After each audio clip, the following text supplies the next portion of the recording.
Welcome to the official headquarters of Nexus Technologies, Jamie announced, unlocking the door to their new office with theatrical flourish.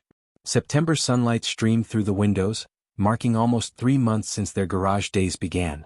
The space was modest by Silicon Valley standards, a single-floor suite in a converted industrial building in South San Francisco, but after 2 months in Zach's garage, it felt like a palace. Sunlight streamed through actual windows. The air conditioning maintained a consistent, reasonable temperature.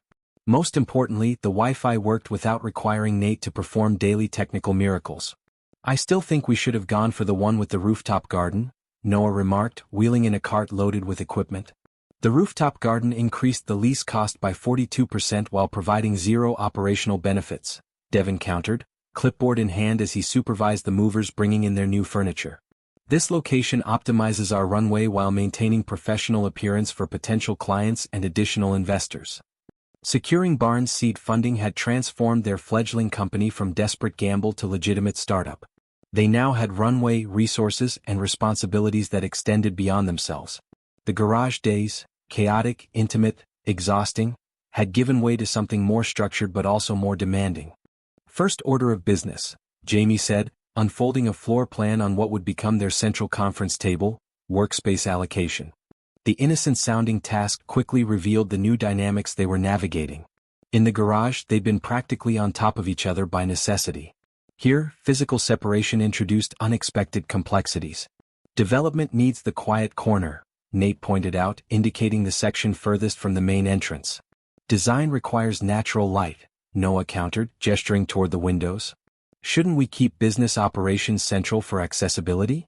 Devin suggested, indicating the area with the best sight lines to all other spaces. Jamie studied their faces, recognizing that this wasn't just about desk placement. It was their first real test of balancing functional work needs with their personal relationships. "What if we try this?" he proposed, rearranging the plan. Development and design in adjacent zones sharing the window wall, with a collaborative space between them. Business operations beside the meeting area for client convenience, with marketing fronting the entrance to make a strong first impression. The compromise satisfied their professional requirements while acknowledging an unstated concern, maintaining their connections as they expanded into separate domains. The garage had forced constant interaction. This space allowed, perhaps required, deliberate efforts to stay connected. By week's end, Nexus headquarters had taken shape. Development servers hummed in their climate-controlled corner. Design mock-ups covered a dedicated wall. Devin's meticulously organized business center contrasted with Jamie's more eclectic marketing workspace. The transformation from students to professionals was materializing in both their environment and their routines. The new normal revealed unexpected stresses. Nate, always prone to immersive coding sessions, now had fewer natural interruptions. He would emerge from development trances to find hours had passed without interaction, sometimes discovering Jamie had left for the day while he remained locked in algorithm refinements. Devin's natural tendency toward structure intensified as he managed their finances and operations, creating systems that occasionally prioritized efficiency over Noah's more spontaneous work style. Noah, who thrived on creative collaboration, found himself increasingly frustrated by the independent nature of their scaled operations. Jamie, attempting to balance his own marketing responsibilities with his natural role as team connector, stretched himself thin trying to maintain both professional progress and personal harmony. These tensions came to a head one evening in late September, after a particularly challenging day of technical setbacks and missed deadlines. The office had emptied except for the 4 founders, each absorbed in their respective domains. "We should order dinner," Jamie suggested, breaking a silence that had lasted nearly an hour. "It's almost 9. "I need to finish this integration first," Nate replied without looking up from his monitors.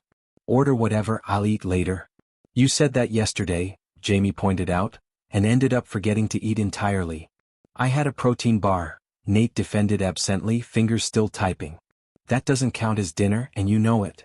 Noah looked up from his design table, sensing the unusual edge in Jamie's voice. Across the office, even Devin paused his spreadsheet analysis to observe the exchange. "I'm just at a critical juncture," Nate explained, still focused on his code. "The authentication system is almost—" "Everything's always at a critical juncture lately," Jamie interrupted, frustration breaking through his typically diplomatic tone. "We live together but barely see each other outside this office, and even here we're in separate corners all day." Nate finally turned, surprise evident as he registered Jamie's genuine distress. I didn't realize. That's kind of the point, Jamie sighed, anger deflating into something more vulnerable. We're all so focused on making Nexus work that we're forgetting what made it special in the first place. The observation landed heavily in the quiet office. Noah set down his stylus, exchanging a glance with Devin that suggested similar tensions had been brewing between them. Jamie's right, Noah acknowledged. When was the last time we did anything that wasn't work-related? We used to at least eat meals together in the garage. We have significantly more responsibilities now, Devin pointed out, though his usual certainty wavered slightly. The funding creates obligations and expectations. And we'll meet those better if we don't burn out 3 months in, Jamie countered. None of us has taken a day off since we got the investment. I took Sunday morning, Devin corrected automatically. To create a more detailed financial projection, Noah reminded him. That's not actually time off, Williams. The use of Devin's surname, once a teasing habit, now deployed with genuine frustration, highlighted the distance that had been growing between them. The professional success they'd fought so hard for was paradoxically threatening the personal connections that had made it possible. Perhaps we should establish more structured work-life balance protocols, Devin suggested, falling back on process as he often did when emotional terrain grew complicated. We don't need protocols, Noah's frustration was evident. We need to actually see each other. To remember we're more than co-founders. Silence fell again as they confronted the reality they'd been avoiding. Silicon Valley's notorious startup culture was already taking its toll, and they were barely 3 months in. What about a company retreat? Jamie proposed suddenly. We've hit our first development milestone.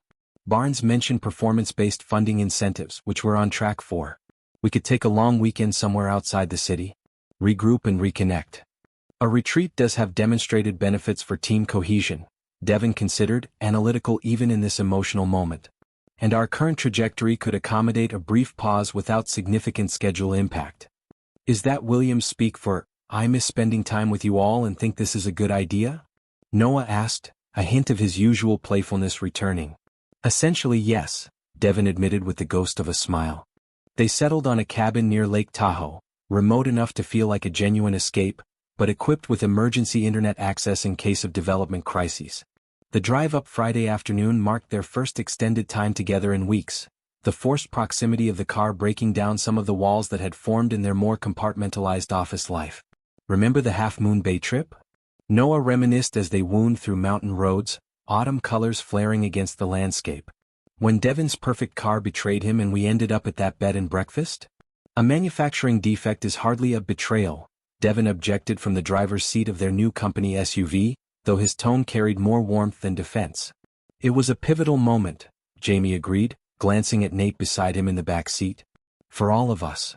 Nate's hand found Jamie's between them, a silent acknowledgement of distance recently grown and now, perhaps, beginning to close again. The cabin exceeded expectations, rustic charm balanced with modern conveniences, perched on a hillside with stunning views of the lake below. As they unloaded their gear, the tangible separation from Silicon Valley's pressure cooker atmosphere was already working its magic. No workspace allocations here, Noah declared, dropping his bag in the living room. No development corner or design zone. Just 4 humans remembering how to exist without screens for 48 hours. I brought my laptop for emergencies, Nate admitted, looking slightly guilty. Define emergencies, Jamie challenged with raised eyebrows. Server crash? Database corruption? Alien invasion? Only one of those justifies opening your computer, Noah laughed, the sound freer than they'd heard in weeks. Their first evening unfolded with surprising ease, as if distance from the office allowed them to shed the professional personas that had been overtaking their relationships. They cooked dinner together, a chaotic, collaborative affair that resulted in pasta slightly overdone but spirits significantly lifted. Wine flowed, conversation wandered beyond work topics, and gradually the people behind the founders re-emerged.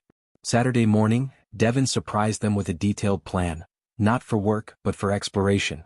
He'd researched hiking trails, scenic viewpoints, and local attractions with the same thoroughness he applied to financial projections. You made a vacation spreadsheet, Noah observed, both exasperated and endeared. Of course you did. I prefer to think of it as optimizing our recreational experience, Devin replied with dignity, though the others caught his suppressed smile. The hike he'd selected proved perfectly calibrated to their abilities, challenging enough to feel rewarding but not so difficult that enjoyment was sacrificed to exhaustion. As they reached a spectacular overlook around midday, the four friends found themselves breathing more easily, tension draining with each step further from their daily pressures. "I've been thinking," Nate said unexpectedly as they rested, looking out over the vast blue expanse of the lake, "about what happened in the office the other night." The others turned to him, sensing the importance of whatever had compelled typically reticent Nate to initiate this conversation. "I lose myself in code," he continued, unusually introspective. "Always have. But before Nexus, before us, that only affected me. Now it affects all of you, especially you." He looked directly at Jamie. "And I'm sorry." "You don't need to apologize for how your mind works," Jamie said softly. "It's part of what makes you brilliant at what you do. But I do need to recognize its impact," Nate insisted. "The authentication system will still be there tomorrow. You might not be if I keep forgetting to be present." The simple acknowledgement cracked something open in their collective dynamic. Noah glanced at Devin, whose expression suggested similar reflections. "I've been inflexible," Devin admitted, "attempting to apply excessive structure to inherently creative processes. And I've been rebelling against structure that actually would help me," Noah countered, surprising them with his self-awareness. "Because I was frustrated about other things." "Like what?" Devin asked quietly. "Like feeling we're becoming colleagues instead of partners," Noah answered, the raw honesty catching them all off guard. "In every sense of the word." A moment of silence followed this confession, the mountain air making everything feel more immediate and true. "I think we all feel that," Jamie acknowledged. "We've been so focused on proving ourselves, to Barnes, to the market, to ourselves, that we've neglected what made Nexus worth building in the first place." "The connection algorithm?" Nate suggested with a small smile.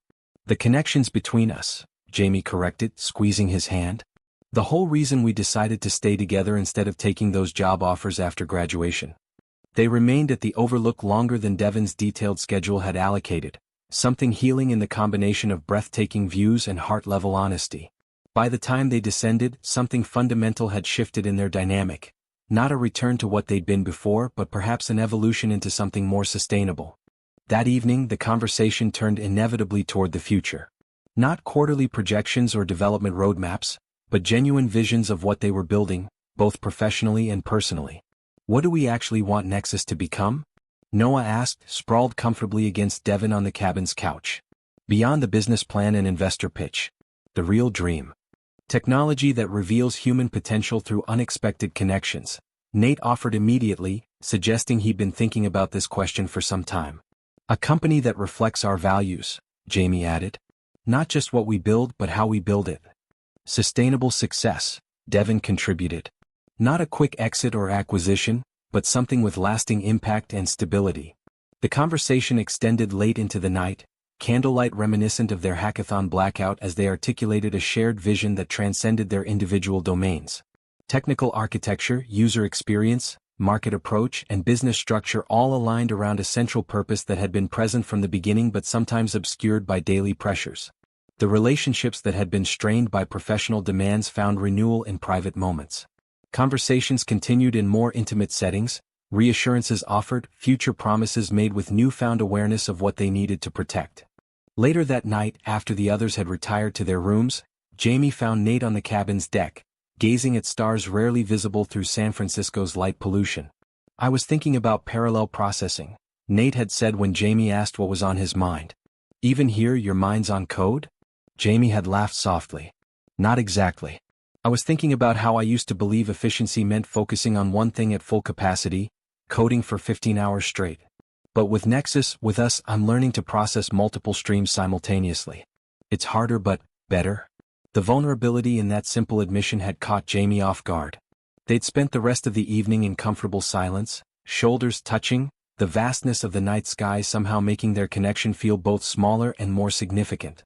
Sunday morning found them gathered on the cabin's deck, mugs of coffee steaming in the crisp mountain air as they watched sunrise illuminate the lake.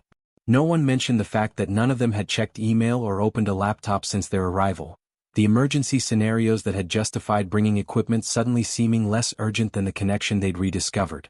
"We should institutionalize this," Devin proposed, analytical mind already structuring the experience. "Quarterly retreats as a foundational cultural practice. both for ourselves and for any future team members. Agreed, Jamie nodded. Along with some boundaries around office hours and work-life separation. We need dedicated time to collaborate in person, Noah added. Not just parallel work in the same space. And regular check-ins that aren't about project status, Nate concluded quietly. But about how we're doing. All of us. The simple framework they developed that morning became what they would later describe as their relationship-centered business model.